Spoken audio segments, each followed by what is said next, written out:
भगवान शिव के 9 पुत्र पुत्रियां हैं। बड़ी दिलचस्प जानकारी। कहते हैं कि भगवान शिव की कुल 9 संतानें थीं। 1 पुत्री और 8 पुत्र मिलाकर उनकी 9 संतानों में से 2 का उल्लेख कम ही मिलता है। जब हम संतान की बात करते हैं तो उनमें से कुछ गोद ली हुई और कुछ की उत्पत्ति चमत्कारिक तरीके से हुई बताई जाती है। आओ जानते हैं उनके बारे में संक्षिप्त जानकारी। भगवान शिव की पत्नियां। भगवान शिव की कितनी पत्नियां थीं? इस संबंध में भिन्न भिन्न उल्लेख मिलता है। भगवान शिव की पहली पत्नी राजा दक्ष की पुत्री सती थी। इसी सती ने जब यज्ञ की अग्नि में कूदकर अपनी जान दे दी थी तो बाद में उन्होंने ही हिमवान और हेमावती के यहाँ पार्वती के रूप में जन्म लिया और फिर शिवजी से विवाह किया। उनकी तीसरी पत्नी काली, चौथी उमा और 5वीं गंगा माता का नाम लिया जाता है। पार्वती जी के ही 2 पुत्र और 1 पुत्री हुई। पहले पुत्र का नाम कार्तिकेय और दूसरे का नाम गणेश रखा गया। पुत्री का नाम अशोक सुंदरी रखा गया। इनकी पुत्री का नाम अशोक सुंदरी था। कहते हैं माता पार्वती ने अपने अकेलेपन को खत्म करने के लिए ही इस पुत्री का निर्माण किया था। 1. कार्तिकेय। कार्तिकेय को सुब्रमण्यम, मुरुगन और स्कंद भी कहा जाता है। पुराणों के अनुसार षष्ठी तिथि को कार्तिकेय भगवान का जन्म हुआ था, इसलिए इस दिन उनकी पूजा का विशेष महत्व है। 2. गणेश। पुराणों में गणेश जी की उत्पत्ति की विरोधाभासी कथाएं मिलती हैं। भाद्रपद शुक्ल चतुर्थी को मध्याह्न के समय गणेश जी का जन्म हुआ था।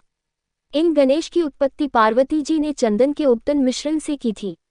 3. सुकेश। शिव का एक तीसरा पुत्र था जिसका नाम था सुकेश। 2 राक्षस भाई थे, हेति और प्रहेति। प्रहेति धर्मात्मा हो गया और हेति ने राजपाट संभालकर अपने साम्राज्य विस्तार हेतु काल की पुत्री भया से विवाह किया। भया से उसके विद्युतकेश नामक एक पुत्र का जन्म हुआ। विद्युतकेश का विवाह संध्या की पुत्री सालकटनकटा से हुआ। माना जाता है कि सालकटनकटा व्यभिचारिणी थी। इस कारण जब उसका पुत्र जन्मा तो उसे लावारिस छोड़ दिया गया। विद्युतकेश ने भी उस पुत्र की यह जानकर कोई परवाह नहीं की कि यह न मालूम किसका पुत्र है। पुराणों के अनुसार भगवान शिव और मां पार्वती की उस अनाथ बालक पर नजर पड़ी और उन्होंने उसको सुरक्षा प्रदान की। इसका नाम उन्होंने सुकेश रखा। इस सुकेश से ही राक्षसों का कुल चला। 4. जलंधर। शिवजी का एक चौथा पुत्र था जिसका नाम था जलंधर।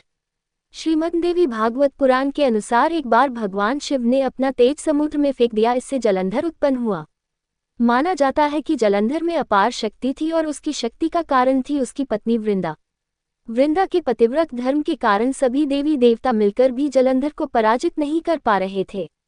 जलंधर ने विष्णु को परास्त कर देवी लक्ष्मी को विष्णु से छीन लेने की योजना बनाई थी। तब विष्णु ने वृंदा का पतिव्रत धर्म खंडित कर दिया। वृंदा का पतिव्रत धर्म टूट गया और शिव ने जलंधर का वध कर दिया। 5. अयप्पा। भगवान अयप्पा के पिता शिव और माता मोहिनी हैं। विष्णु का मोहिनी रूप देखकर भगवान शिव का वीर्यपात हो गया था। उनके वीर्य को पारद कहा गया और उनके वीर्य से ही बाद में सस्तव नामक पुत्र का जन्म का हुआ, जिन्हें दक्षिण भारत में अयप्पा कहा गया। शिव और विष्णु से उत्पन्न होने के कारण उनको हरिहर पुत्र कहा जाता है। भारतीय राज्य केरल में शबरीमलाई में अयप्पा स्वामी का प्रसिद्ध मंदिर है, जहां विश्वभर से लोग शिव के इस पुत्र के मंदिर में दर्शन करने के लिए आते हैं। इस मंदिर के पास मकर संक्रांति की रात घने अंधेरे में रह रहकर यहाँ एक ज्योति दिखती है। इस ज्योति के दर्शन के लिए दुनिया भर से करोड़ों श्रद्धालु हर साल आते हैं। 6. भूमा। एक समय जब कैलाश पर्वत पर भगवान शिव समाधि में ध्यान लगाए बैठे थे, उस समय उनके ललाट से 3 पसीने की बूंदें पृथ्वी पर गिरी। इन बूंदों से पृथ्वी ने एक सुंदर और प्यारे बालक को जन्म दिया, जिसकी 4 भुजाएं थीं और वह रक्त वर्ण का था। इस पुत्र को पृथ्वी ने पालन पोषण करना शुरू किया। तभी भूमि का पुत्र होने के कारण ये भौम कहलाया।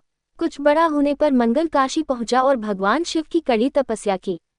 तब भगवान शिव ने प्रसन्न होकर उसे मंगल लोक प्रदान किया। 7. अंधक। अंधक नामक भी एक पुत्र बताया जाता है, लेकिन उसके उल्लेख कम ही मिलता है। 8. खुजा। पौराणिक वर्णन के अनुसार खुजा धरती से तेज किरणों की तरह निकले थे और सीधा आकाश की ओर निकल गए थे।